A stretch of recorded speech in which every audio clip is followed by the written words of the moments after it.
So let's say I've written a little C program to print out the words hello world, and I've saved it in a file called hello.c.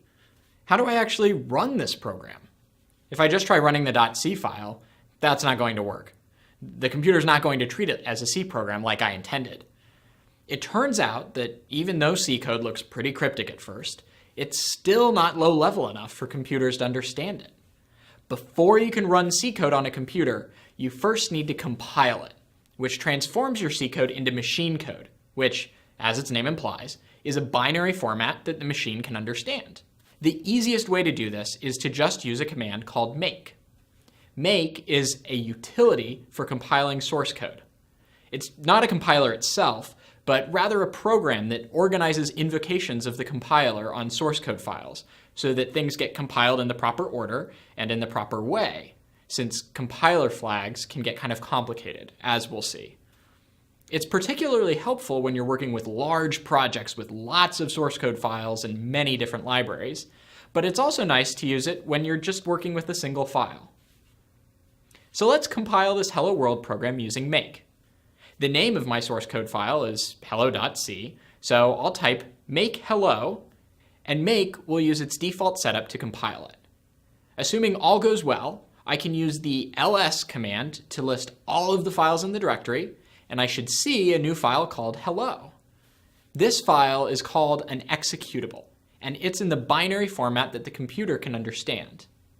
If we open it up, we can see some characters that we can understand, but for the most part, it's just a bunch of mumbo jumbo.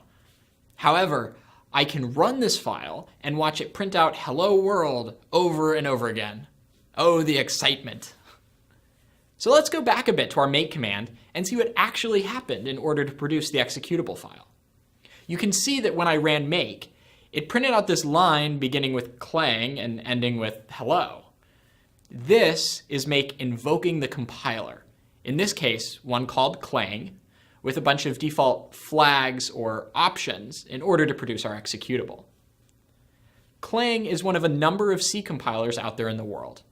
You might have heard of or used other ones, particularly one called GCC that is especially common. We've chosen to use Clang in CS50 because we think it does a really good job of providing helpful warnings and error messages, and because using it is really similar to using GCC, so you can pretty easily switch between the two. When make ran Clang, it ran it with a whole bunch of options. However, it's not necessary to use all of those options to just compile a single .c source code file. All I need to do is use clang hello.c. Again, if all goes well, this produces an executable file. However, if I try running /hello, I get an error saying that there's no such file or directory. What happened? Clang, by default, names its executables a.out, which we see if we list the directory with ls. This file we can run, and it will also print out hello world as intended. If we want to rename the executable, we can use the move command to do so. But most of the time, we just want Clang to do the proper naming for us. We can do this with the -o flag. If I run clang hello.c-o hello, then I'll get an executable named hello. The -o option is super common, so expect to see and use it a lot. The next Clang options that you'll see a lot of begin with -w. These options control what kinds of warnings Clang gives you about your code. For example, Clang can warn you if you declare a variable that's never used. If I put an int variable called x in hello.c and then compile with clang-w unused -variable hello.c-o hello, Clang warns me about this unused variable in my code.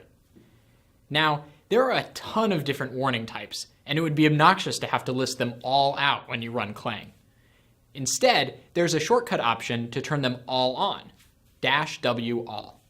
We have this turned on by default when you run make in the appliance, so you get all of the warnings that Clang can give you about your code. In general, having your code produce compilation warnings is not a good thing, and we'll expect the programs that you write for CS50 to be warning-free. However, as you see, Clang will still produce an executable file, even if there are warnings during the compilation process. We can, however, force Clang to stop compilation and produce an error if it encounters something worthy of a warning in the code. We do this with the -w error option. Now, if I compile my hello.c file with the unused int variable x, I won't get an executable file. Now, I can't ignore compilation warnings. I need to go fix my code. Another important option is -g gdb. This enables special debugging information in the executable file so that I can run the debugger, gdb, on my program if it crashes.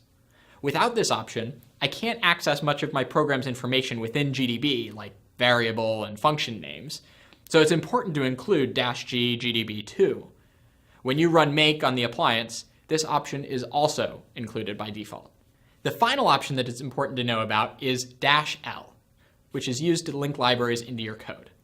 For example, if you want to use functions from the CS50 library, like getString, you need to make sure that not only do you pound include the library's header file, cs50.h, in your .c source code file, but also that you use -lcs50 when compiling, so that the library's implementation is linked with your program.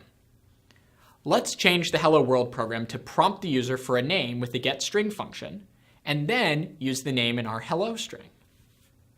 Now, if we try to compile this program without using -lcs50, we get an error about an undefined reference to getString. Uh-oh. Let's add in -lcs50, and now everything works just fine. One gotcha is that it does make a difference where in the command you write -lcs50. If I write it before I write hello.c, then the CS50 library is loaded and processed before my source code. So it's as if I didn't write -lcs50 at all. As a rule of thumb, you'll generally want to put all of your -l options at the end of your command. So now let's put it all together. Clang -g gdb -wall -w error hello.c -lcs50 -o hello. That's a lot of stuff. That's why make is so helpful. It takes care of all of that for you. So now you've got a good idea of what goes into compiling your code. My name is Nate Hardison. This is CS50.